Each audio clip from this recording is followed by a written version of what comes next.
I'm Eric, N1JUR, and welcome to my HF truck build video series.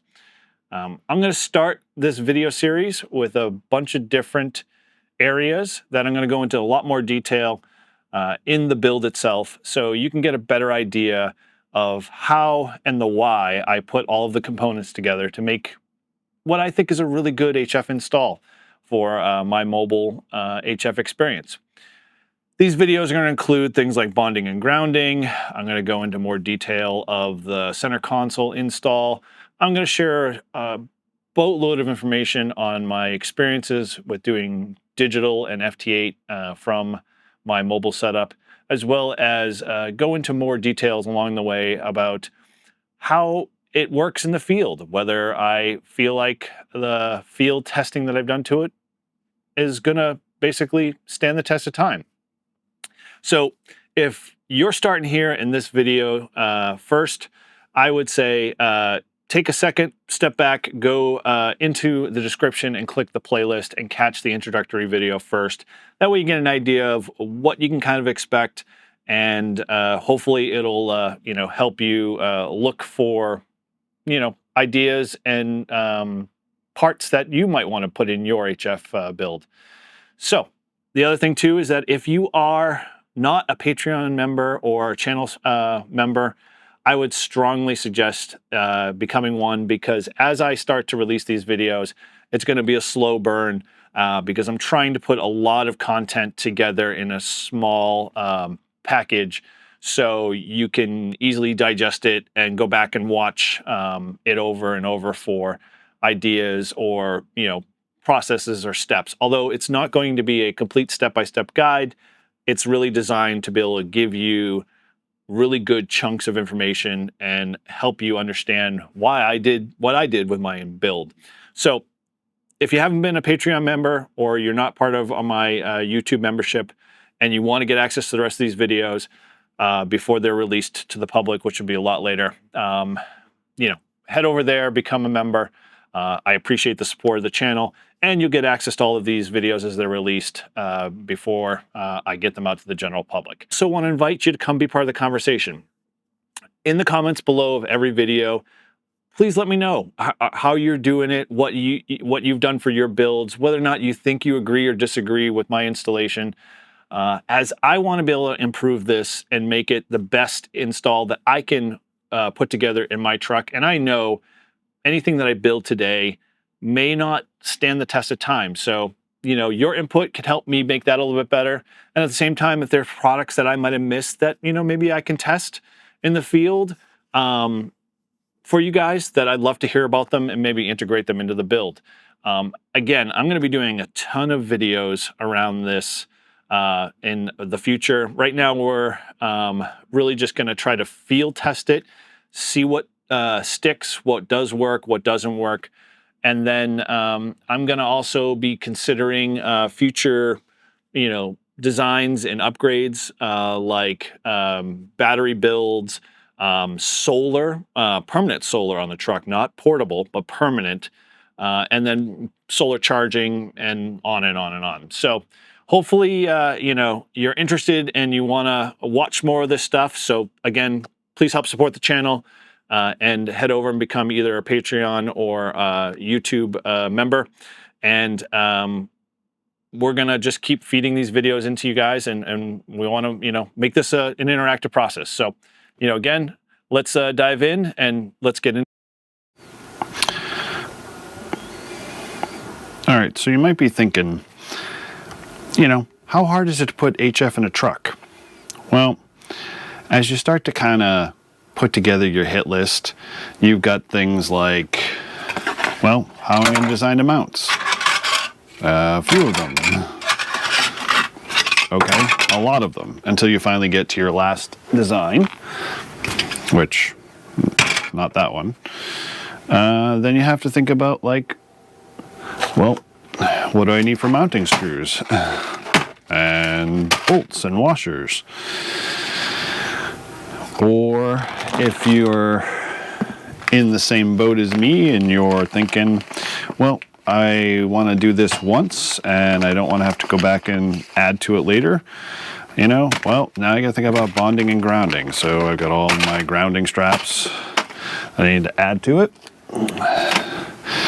And oh yeah, gotta ground the exhaust there. So I'm gonna have those clamps.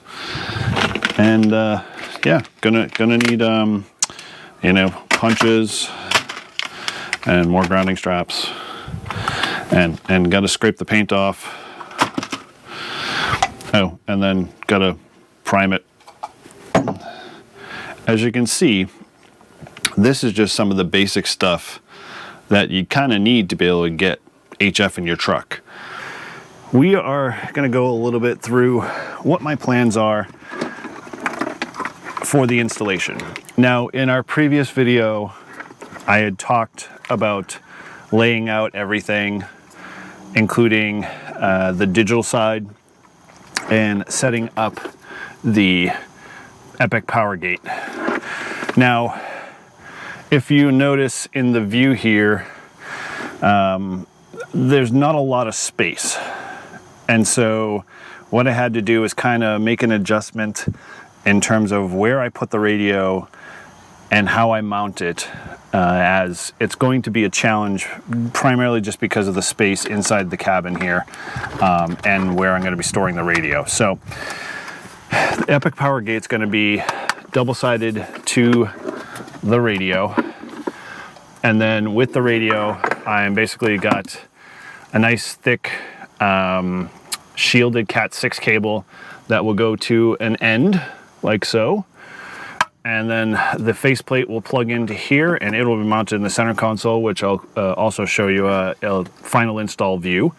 I've got my two connections for digital here, and so this is the B port for cat control. This is the cable that goes to the original DigiRig mobile here, and that will then go to another adapter that I'm going to mount on the side of the vehicle with USB-C 3.0 port, or sorry, USB-A 3.0 ports that will allow me to do digital with my laptop. So really the goal again is to, when I'm parked, I can plug in a laptop and have that laptop talk to the radio and be able to do digital modes or do sideband through obviously the connection here. So those will all be permanently mounted, and all of them I've put chokes on them, basically toroids, so we can minimize some of the interference. As I'll go through all of those steps in a couple of other parts of this video where we'll discuss all the grounding and bonding.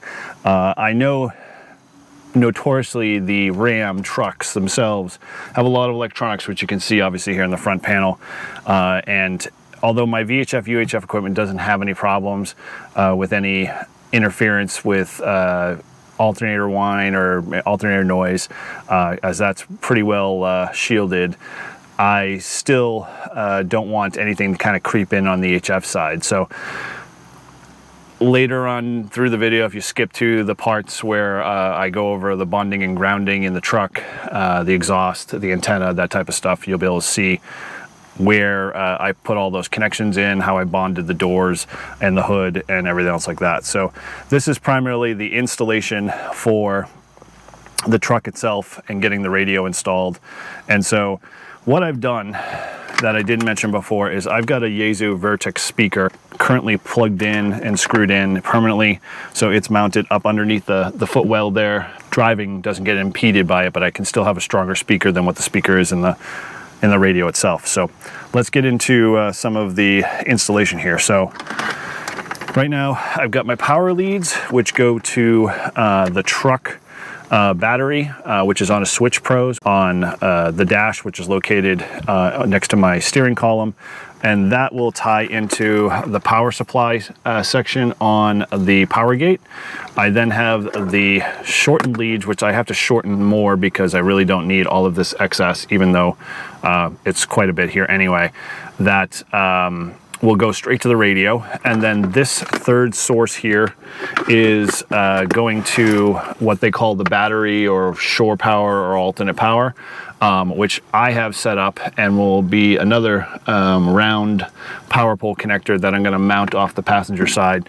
So when I have a battery box, I can leave the truck off and run off the battery, which is one of the features I was hoping and wanting to have, because you know, I don't want to drain my battery, I don't want to kill the main power source to the truck, and if I was in a parking lot and just wanted to operate, you know, minor, you know, a couple minutes here and there, or just listen to the radio, I could run off the truck accessory switch and not have to worry about it. Or, you know, I could just bypass it altogether and go right to street or battery power, like in this case. So that is power supplies the truck, 12 volts, out is the radio, battery is the external battery that I can plug into the system, and all of that will be mounted to the radio. Now, the one thing I love about this power gate, if you don't have one and you're looking for a way to be able to add alternate sources to a radio, now you can actually add solar panel capability. Now, right now, I'm not going to spend the money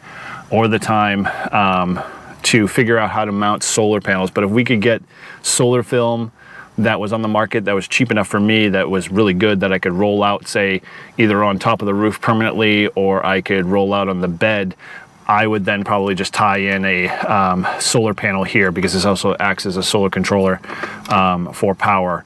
So, you know, I can feed both the batteries in terms of charging. And so outside of that, this is a nice little unit. So we're going to mount this to the radio itself right here. And when we mount the radio, we'll mount the radio in underneath the dash and then reroute all the cables. But before I do that, I'm going to crimp these connectors here for power, and also put a power lead on for the 12 volt source to the truck, so I can hook that up too as well. So we'll do that now, and I won't bore you with the crimping details here, but we'll come back and I'll show you how I've done all the layout. Okay, so it is tuning the ATAS here, and we'll get back down to some more semblance of an SWR here. There we go. We're running out of steam, and I'm also boring you, so Whiskey Oscar 6 India, Delta Juliet 2 Radio Santiago. There we go. Okay, so that is it all plugged in here, and so let me kind of walk you through what I have here. You'll see that we've got the connectors for digital modes here. I've got the microphone connector here, and then I've got the battery connector over here. And what I've done is, this is the cable that goes to the radio head, and when everything gets tucked in here, you can see that it is pretty snug. I've got all the wires and cabling all tucked away neatly in there, and I've got the rig power gate there set up, and that's double-sided tape to the top of the radio.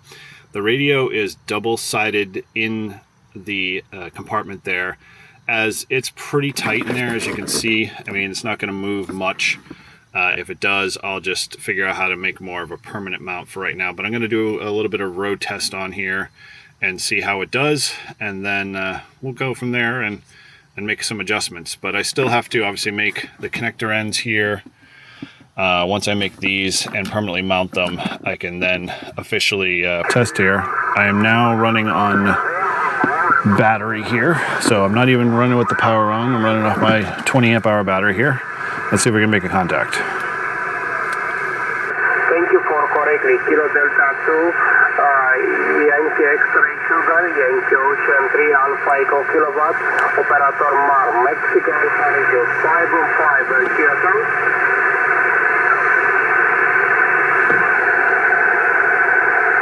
Thank you, the 59 is in New York, November Yankee. Many thanks, in the log 73.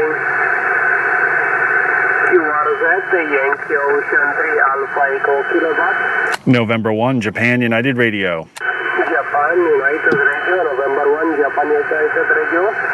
All right, November 1, Japan United Radio. Got you a nice strong 5-5 here in the mobile.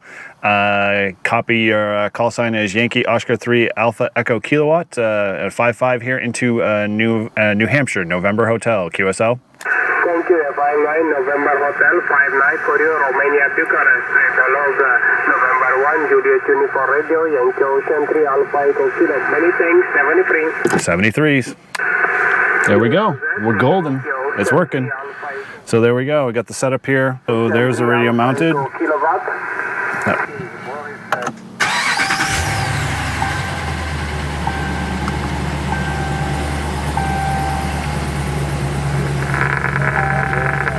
So as you can tell, that's the audio I get from the truck.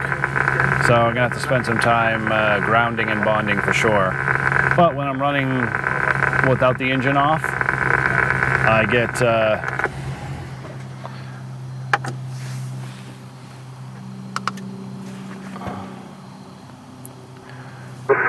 super quality audio, so I'm pretty happy. I mean, in essence, if I want to drive while doing mobile, obviously going to have to work on that bonding and grounding stuff, which we'll get rid of some of that for sure.